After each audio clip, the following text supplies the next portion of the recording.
Where do you see magnets in your daily life?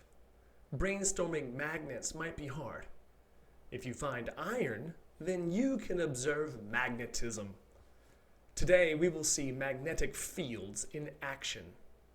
The first experiment requires a magnet, a piece of paper, and some iron shavings.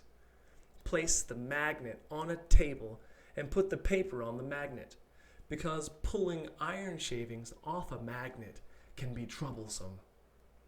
Next, pour the iron shavings on the paper.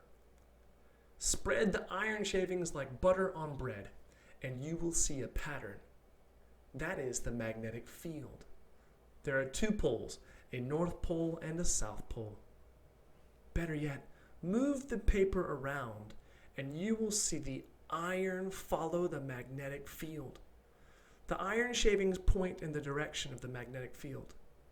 If you are careful, you can clean up your iron shavings. Save them for later science experiments. A DIY compass is the second experiment.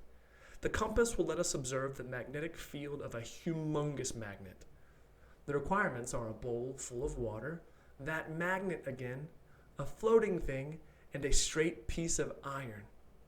I like to use a wine cork for my floating thing and a paperclip for my piece of iron. Rub the magnet over the paperclip. You should rub the same direction every time, like petting a cat from head to shoulders. Rub and rub, maybe 10 times or more.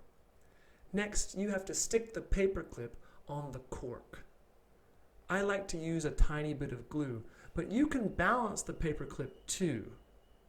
Balancing can be troublesome. Last, put the cork with the paperclip in the water. It has to float.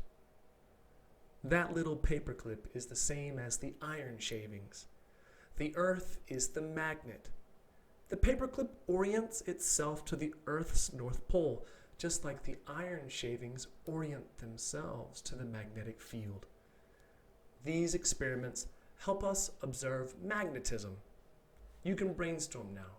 Where do you see magnetism in your daily life?